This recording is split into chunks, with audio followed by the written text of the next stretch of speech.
সমুদ্র সৈকত মন্দারমণিতে বেআইনিভাবে সমুদ্রের ধারে হোটেল গজিয়ে উঠেছে। আর এই গজিয়ে ওঠার মূলত কারণ মন্দারমণি এলাকার কিছু কতিপয় ব্যক্তির দ্বারা, মূলত যেনারা মন্দারমণি এলাকায় দেখাশোনা করে তারাই এই ঘটনাগুলি ঘটাচ্ছে।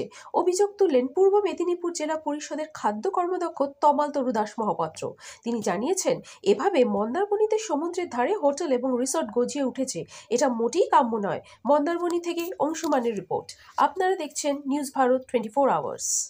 ব্লকে একটি মাত্র পর্যটন জায়গা মন্দারমণি, সেখানে দেখা যাচ্ছে যে সি বিচের একদম গায়ে গায়ে একদম দেখা যাচ্ছে যে হোটেল গজিয়ে উঠেছে।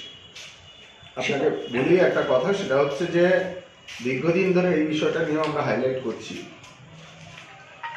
এটা হচ্ছে যে একটা সমস্যা হচ্ছে কি, আমাদের এই যে সিআরজেড যে কোস্টাল যে রেগুলেটিং জোন, ঘটনাটা হচ্ছে যে এই সিআরজেডটা অ্যাকচুয়ালি আইন না, এটা একটা নোটিফিকেশন।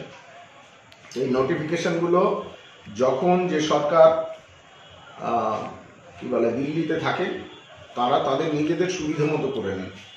সেই জায়গায় ঠিকঠাক করে চিহ্নিত করাই হয়নি। এটা হচ্ছে যে কতদূর পর্যন্ত মানে হাইটাইড জোন, কতদূর পর্যন্ত বড় ঢেউ আসে, কতদূর পর্যন্ত সমুদ্রের জল আসে, তারপরের এরিয়া কোনটা, এটা নিয়ে কাজ বারবার হয়েছে, বারবার ম্যাপিংয়ের চেষ্টা হয়েছে, কিন্তু কোনো ম্যাপই স্বচ্ছভাবে তৈরি হয়নি। তো সেই জায়গায় এই সিআরজেড লঙ্ঘন আমাদের উপকূলে পুরো উপকূল জুড়েই হচ্ছে এবং এটা হওয়া কাম্য নয়। শেষ প্রশ্ন,